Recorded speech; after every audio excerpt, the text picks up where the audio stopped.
আঁকাবাঁকা মেঠো পথ আর বাঁশের সাঁকো পার হয়ে দুর্গম রামতনু পাড়ার বাড়িতে গেলে দেখা মেলে গামছা পরে দা হাতে গুটি গুটি পায়ে পানের বরজে যাওয়ার প্রস্তুতি নিচ্ছেন নলেন। দীর্ঘদিন ধরে তিনি পান ব্যবসার সাথে জড়িত। এক পর্যায়ে পাহাড়ের ঢালুতে নিজের জায়গাতেই গড়ে তোলেন দুটি দৃষ্টিনন্দন পান বরজ।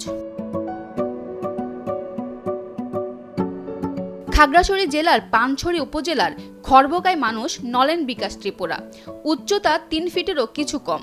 খড়বকায় হলেও তিনি এলাকায় নিজেকে গড়ে তুলেছেন একজন সফল পান চাষি হিসেবে।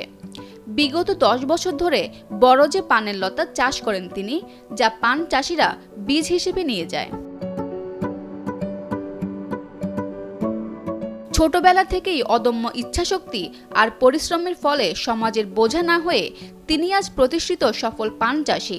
প্রায় ৪০ শতক জায়গায় দুটো বরজে বর্তমানে রয়েছে প্রায় ৭,০০০ পানের লতা।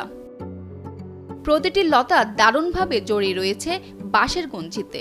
প্রথম দফায় লক্ষাধিক টাকার লতা বিক্রি করেছেন বলে জানান তিনি।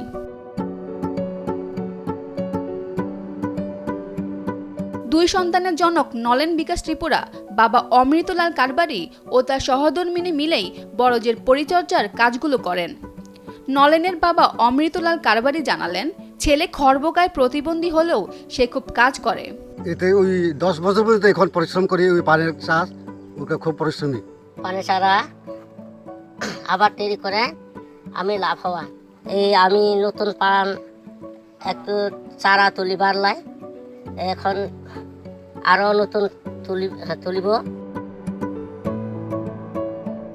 খাগড়াছড়ি জেলার প্রতিবন্ধী বিষয়ক কর্মকর্তা মোহাম্মদ শাহজাহান জানান, প্রতিবন্ধীরা সমাজের বোঝা নয়। বিভিন্ন প্রশিক্ষণ আর সহায়তা পেলে তারাও সমাজের অন্য স্বাবলম্বী মানুষের মতো নিজেরা স্বাবলম্বী হয়ে দৃষ্টান্ত স্থাপন করতে পারবে, যার জ্বলন্ত উদাহরণ নলেন বিকাশ ত্রিপুরা।